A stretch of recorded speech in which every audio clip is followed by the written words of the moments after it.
बच्चों, welcome to the my YouTube channel learning student. आज हम आप लोगों के लिए लेकर के आए हैं क्लास 12th का हिंदी का लाठी कहानी का सारांश। तो आइए देखते हैं लाठी कहानी का सारांश किस प्रकार से होगा।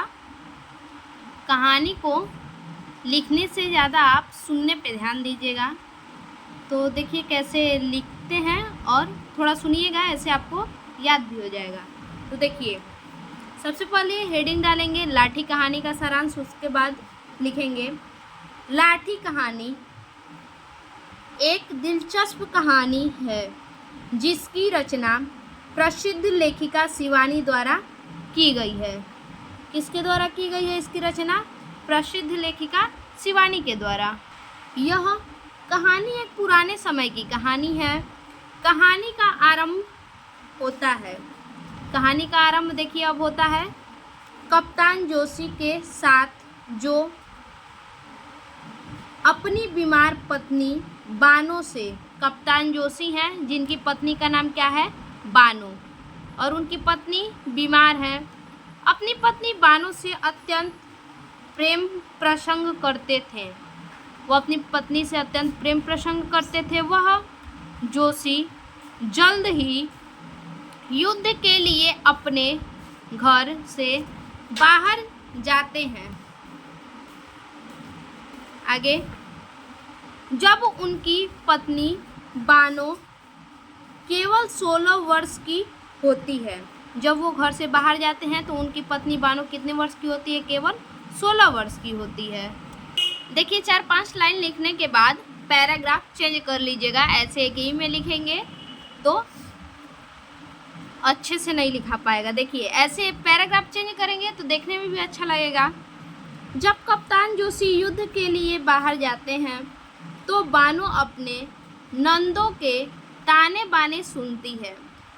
बानो की जो नंद होती हैं वो उसे बहुत ही ज़्यादा तंग करती हैं, बातें सुनाती हैं और उन्हें सहना पड़ता है। बानो इन सब चीज़ों को सहती रहती हैं।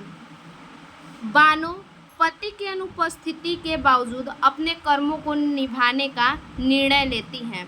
पति के बाहर जाने पर भी बानो अपने कर्म को अच्छे से निभाती हैं।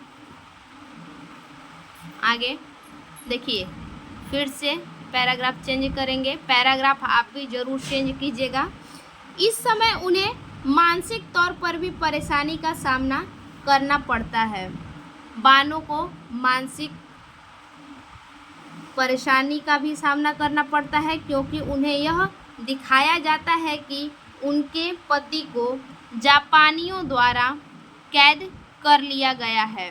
उनके पति को यह बताया जाता है कि उनके पति जो हैं, कौन? उनके पति जोशी जो है, कप्तान जोशी, उन्हें जापानियों ने क्या कर लिया है? कैद कर लिया है, बंदी बना लिया है और वह वापस नहीं आ सकते। तो फिर वो वापस कब आते हैं? देखिए आगे फिर से पैराग्राफ चेंज करेंगे। बानो अपने पति कप्तान की अनुपस्थिति में खुद को संभालती रहती है। जब ये सुनती हैं कि उनके पति को कैदी बना लिया गया है, बंदी बना लिया गया है, तो बहुत ही ज़्यादा परेशान हो जाती हैं, लेकिन फिर भी वो खुद को संभाले रहती हैं। लेकिन वो एक दिन अचानक बीमार पड़ जाती हैं इन सभी चिंताओं के कारण और चारपाई पर पड़ी रहती। कप्तान जोशी लगभग 2 वर्षों बाद वापस लौटते हैं। कहाँ से? अपने काम पर से 2 वर्षों बाद वापस लौटते हैं, लेकिन उन्हें यह खबर मिलती है कि उनकी पत्नी बानो क्षय रोग से पीड़ित है। उनकी पत्नी बानो जो है कि 2 साल बाद आते हैं तो उन्हें यह सूचना मिलता है कि उनकी पत्नी जो है क्षय रोग से पीड़ित हैं और उन्हें सेनेटोरियम हॉस्पिटल में भर्ती किया गया है। कप्तान जोशी अपनी पत्नी के पास पहुंचते हैं और वह अपने पति को देखकर रोने लगती है। जब कप्तान जोशी अपने पत्नी के पास सेनेटरी हॉस्पिटल में अपने पत्नी के पास पहुंचते हैं तो उनकी पत्नी कप्तान जोशी यानी अपने पति को देखती हैं तो रोने लगती हैं। वो देख करके उनकी रोने की आवाज़ों से कप्तान जोशी को पिछले 2 सालों की घटनाओं का सामर्थ्य होता है। आगे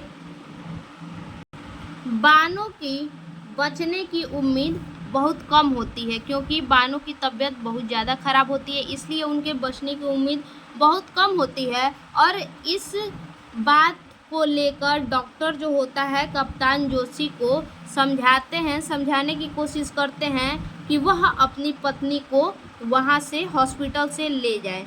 देखिए, समझाते हैं कि वह उनका कमरा खाली करे, यानी हॉस्पिटल का कमरा खाली करें, क्योंकि डॉक्टर अच्छी तरह से जान चुका था कि उनकी पत्नी का अत्यधिक तबीयत खराब है और वह बच नहीं सकती, मृत्यु के कगार पर है, क्योंकि बानो की स्थिति बिगड़ चुकी है और उनकी मौत कभी भी हो सकती है।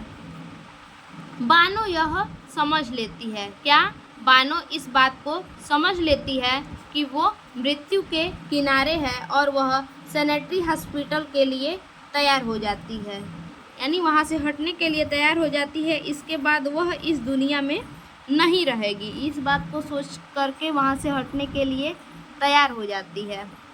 तो ये हमारा लाठी कहानी का पूरा सारांश है। आज के लिए बस इतना ही। फिर से मिलते हैं अपने एक और नए वीडियो में, तब तक के लिए धन्यवाद।